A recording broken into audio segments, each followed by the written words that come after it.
Cheers, mates! Well, wonderful to see you here this evening. Now, let me tell you a little bit about myself. My name is David Forktongue, and I am a very well-known pirate captain. Like most pirates, I didn't always start off that way. I was a random member of a crew aboard a military ship of the Royal Navy. And I served the captain of that ship, a man named William Warren, very faithfully, although my heart and soul was always that of piracy. And it showed on that ship, because I was caught dipping in to the captain's Royal Navy treasure. And I stole some of the gold. Aye.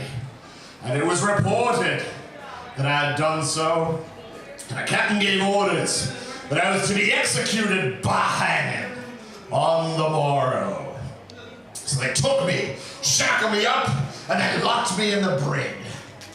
The morrow came, they went to the brig to pull me out, and I was nowhere to be found.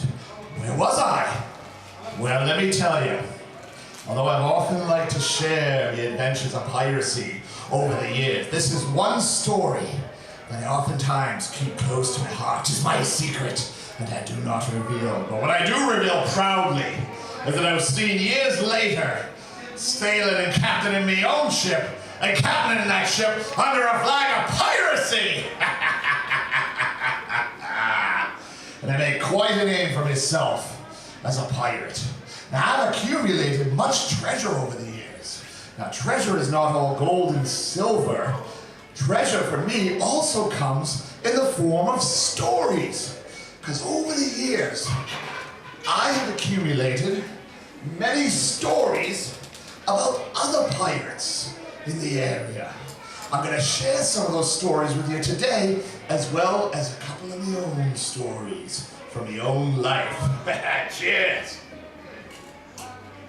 Now, you all may be wondering, where did piracy start? Well, what I do know is that in the New England area, piracy started in the year 1632. There was a gentleman who lived and worked in Penobscot Bay, Maine. His name was Dixie Bull.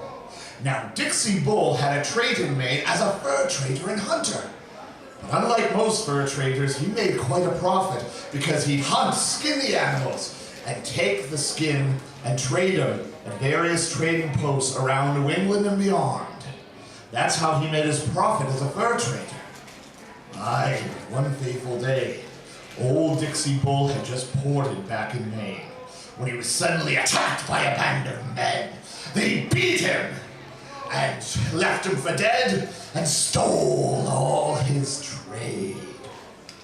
Aye, and when Dixie Bull came to, he had been realized that he had been robbed by a band of French pirates pillaging the area.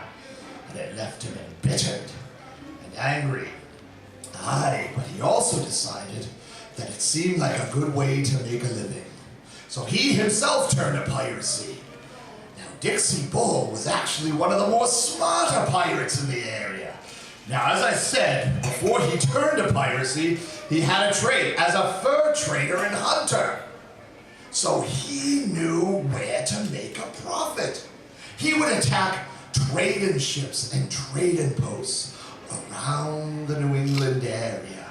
And that's how he made his profit with him and his crew as a pirate.